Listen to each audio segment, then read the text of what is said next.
A maior explosão da obra revelou o poder de destruição divino que habita as câmaras dos mais poderosos nobres de One Piece.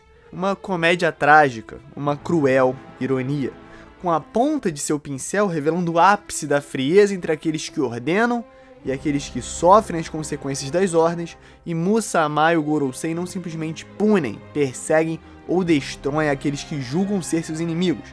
Eles expurgam da história. Se um dia o bravo e sábio Hiruruki disse que as pessoas só morrem quando são esquecidas, e Musamá e o governo mundial buscam ser os responsáveis por realmente tornar invisíveis até as memórias de quem julgam serem completamente descartáveis. O ataque a Lulusia não é simplesmente a correção de uma nação rebelde, uma resposta à altura ou uma maneira de reconquistar o controle, e sim uma mensagem para o mundo. Quem se opor, quem se levantar, não vai ser lembrado como Marte ou se tornará uma lição para gerações futuras. Na verdade, para o mundo funcionar como a alta cúpula do governo mundial quer, nunca existiram revoluções, nunca existiram mortes, nunca existiram Buster Calls. Ohara nunca existiu. Lulusia nunca existiu. O poder das armas ancestrais certamente já está nas mãos do governo, mesmo que apenas uma fração do que era possível na época da Grande Guerra do Reino Antigo.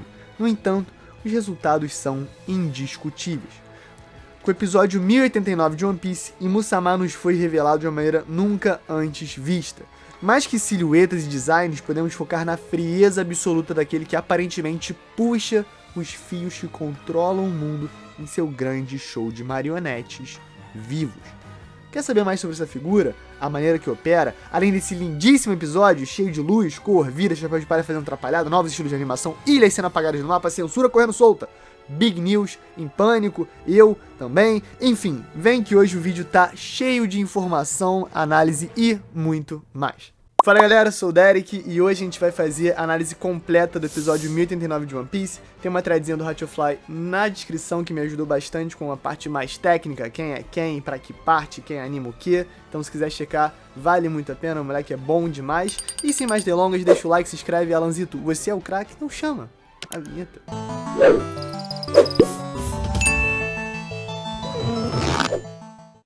Esse episódio é claramente dividido em duas sessões. Primeiro, o enredo envolvendo o ataque a Lulusia e depois a chegada dos Chapéus de Palha e o encontro com Bonnie.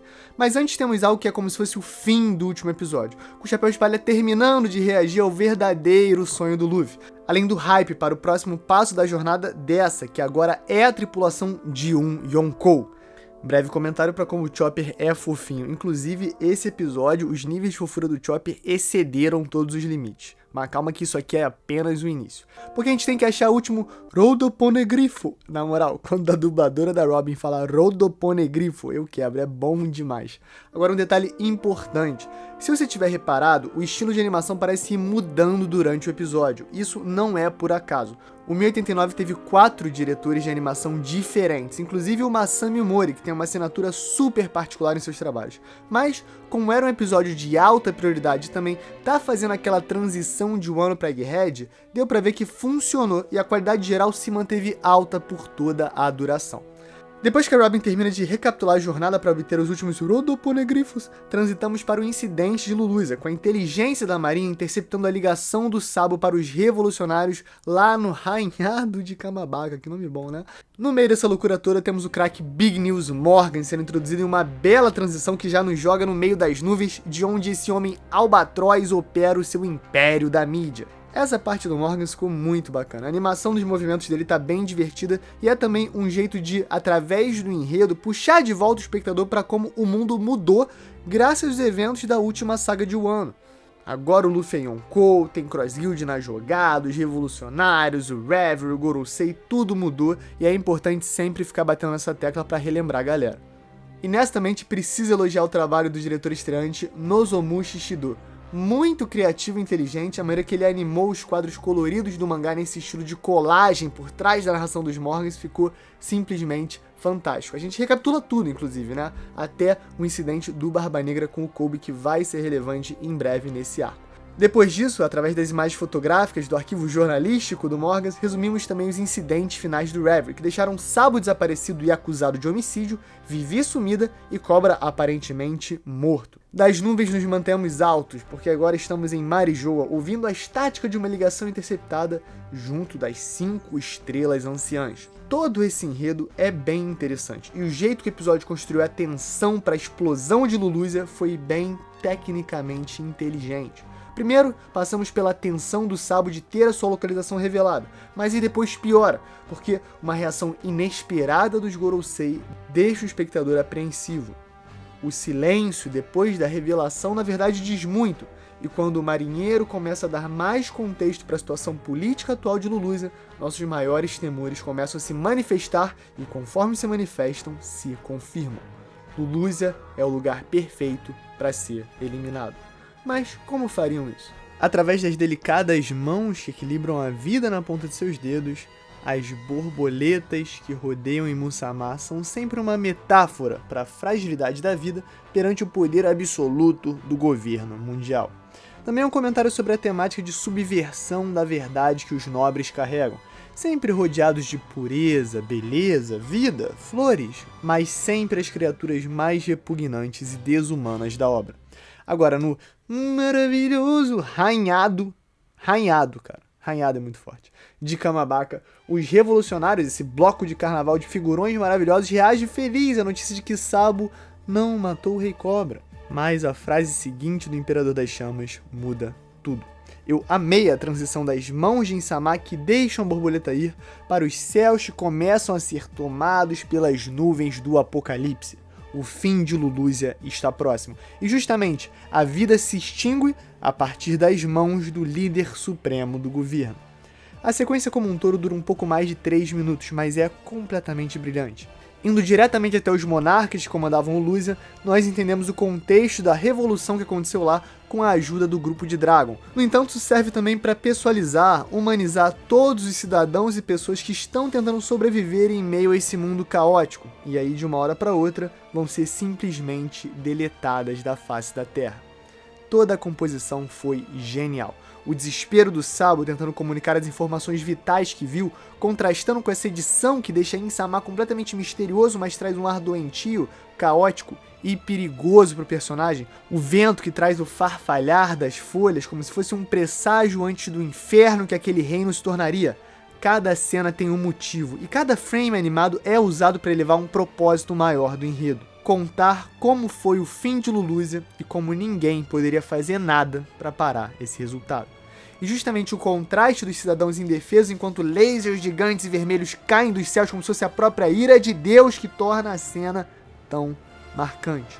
O coro épico, a orquestra, o olho vermelho sobre a escuridão de Mu, conforme o clímax vai aumentando, uma frase traz o silêncio absoluto. Esse reino sequer existiu no mapa. Psiu, psiu, psiu, psiu. A orquestra evoca a realidade. Casas começam a explodir, pessoas começam a desaparecer, registros, livros, cartas, amigos, carinhos, memórias, amores, lembranças, tudo desaparece em um instante. Uma explosão gigantesca que deixa literalmente um vazio do tamanho de um país no oceano. E termina genialmente com a interrupção da transmissão no Denenmus, que é levado pelas águas revoltas em um efeito sensacional, deixando o espectador tão embasbacado quanto os revolucionários do outro lado da linha. Sério, é simplesmente perfeito. A tempestade e a animação do Redemoinho Colossal são a cereja do bolo de uma adaptação que, pra mim, conseguiu superar um capítulo que foi simplesmente sensacional. Destaque para o animador Masaya Hasegawa, que com toda razão foi até seu Twitter comemorar dizendo "Eu destruí o reino de Lulusia", o que, claro, é bem engraçado. Seguido de agradecimentos também dizendo que ele conseguiu fazer o que queria desde quando viu o material original pela primeira vez. O que é incrível, né? Imagina tu ler um mangá e falar, putz, eu quero muito animar essa cena. E aí você ser tão brabo que você vai lá e anima e torna ainda melhor do que o mangá. Claro, não foi ele sozinho, mas é surreal imaginar estar tão dentro de One Piece assim, né? Que obra maravilhosa. De lá, damos uma olhada nos novos Eyecatchers, um intervalinho comercial que é bem carismático, bem fofo, com o Luffy dando um abraço na galera. E aí depois, amigo, é tiro, porrada e bomba, porque é Tempestade, Gelo Insano, Novo Mundo e Jinbe Dominique Toretto. tentando dirigir esse calhambeque maravilhoso que é o Sunny pelos oceanos tempestuosos do Novo Mundo. É estranho dizer, porque foi tão bom a primeira parte do episódio, mas a segunda é talvez a coisa mais maneira que eu vi em One Piece nos últimos anos. Claro, tem o episódio de 2015, teve o saco do Gear 5, teve tudo isso, mas é tão maneiro ver o bando interagindo junto e, não sei, talvez inédito ver o bando interagindo junto com uma animação tão boa e com dinâmicas tão inteligentes, interessantes, divertidas, fluidez, leveza, o roteirinho do Oda maravilhoso sempre, levando a gente de uma ação até outra, eles interagindo juntos, se divertindo e sendo eles mesmos de uma maneira tão leve, fluida, foi muito especial. Óbvio, não é o momento mais hype da história de One Piece, mas, pelo amor de Deus, o episódio de 1089 é um episódio que eu não vou esquecer tão cedo assim. Por quê? Porque uma hora tem o Rei do Mar Gigante quicando, e aí depois o Sanji e o Zoro estão competindo, porque o Zoro tá com os peitos de fora, o Sanji tá com ciúmes. Não, na verdade acho que é porque o Zoro tanca mais o frio. Vamos usar isso no Power Scaling? Não, porque Sanji versus Zoro, o Zoro é 98 porque ele tanca mais o frio.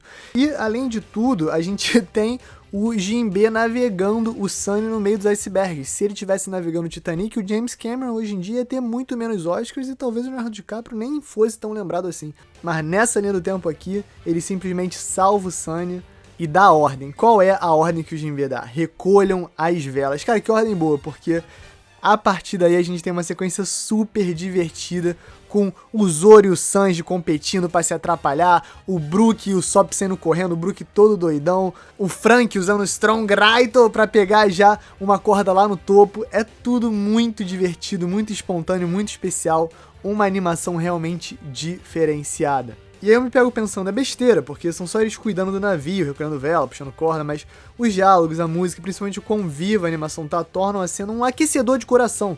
Impossível não ficar hypado e empolgado com as novas aventuras de Egghead. Se recolher as velas do navio, vai ser tão divertido assim. Dá pra notar também que nessa parte os traços dos personagens ficam um pouco mais finos e mais suaves também, o que provavelmente é a influência da direção de animação do Masami Mori, que já fez outras sequências belíssimas no anime e tem esse estilo bem peculiar. Agora, eu preciso falar talvez da melhor cena da história de One Piece, que é o Chopper virando pra Robin e botando seu chapelão e a Robin, tá bonito, né? E ele, cara, o Chopper é muito fofo, não tem como, pô. E essa dinâmica meio mãezona, ou irmã mais velha, com o molecote Chopper que os dois têm, é muito boa. A Robin é sempre sensacional em tela também. O Luffy já aponta e a gente vê um fenômeno meteorológico insano do Novo Mundo, né? Uma esfera quente, envolta de água e gelo gigante passando do mar e que me lembrou muito uma lâmpada. Será que a gente tá tendo aí uma referência a Eureka, já que a gente tá chegando em Egghead? Adoro também o trabalho, entre aspas, da câmera nesse episódio, né? A perspectiva dá um rasante pelo oceano, os instrumentos soprantes anunciam o início da aventura. A gente se diverte vendo o Brook olhar pensativo e falar, pô, parece até um afro. E ainda tem outros aspectos técnicos especiais, como por exemplo, a gente sabe que tá emitindo uma luz desse fenômeno, né? Quando a gente volta pro Sunny, a luz tá refletindo no Zoro, tá refletindo no Sanji, e claro, né? O nosso espadachim das 3 espadas vai cortar.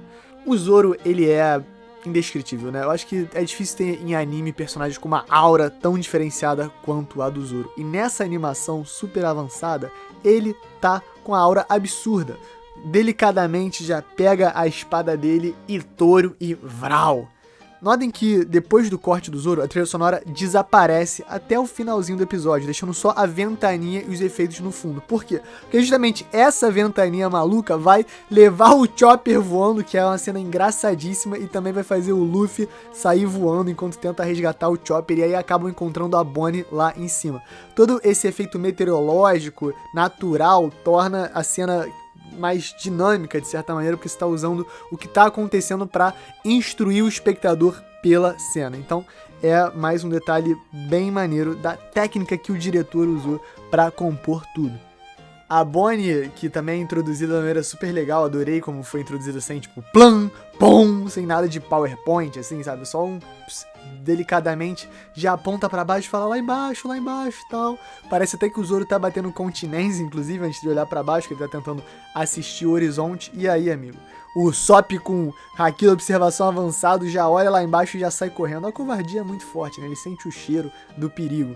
E, claro, tem um tubarão gigantesco, colossal, pronto pra comer o Sunny. E pau! To be continued. Que episódio bom. Nota 9.8. Dane-se, cara, que episódio maravilhoso. Só não dou 10 porque 10 é difícil dar. Tem que ser... Cara, é 10, dane-se. Esse episódio nota 10. Eu amei do início ao fim. Quando acabou, eu tava batendo palma. É um novo caminho pra One Piece. Talvez The One Piece tenha traços que lembrem esse tipo de animação de Egghead agora, e eu tô apoiando muito porque eu achei tudo maravilhoso e que não pare de ficar bom assim, Egghead e One Piece não parem de crescer, ficar cada vez maiores, mais importantes e mais maravilhosos. Galera, vocês estando aqui, é isso que vale, tamo junto, até pelo PowerPoint de Dressrosa eu tancaria, então deixa o like, se inscreve, tamo junto, Hatchfly mandou muito na threadzinha, eu usei algumas vezes aqui no review pra comentar a parte mais técnica, quem é que tá fazendo o que e tal, foi bem legal. E obrigado a Luizito pela edição, é isso galera, e valeu!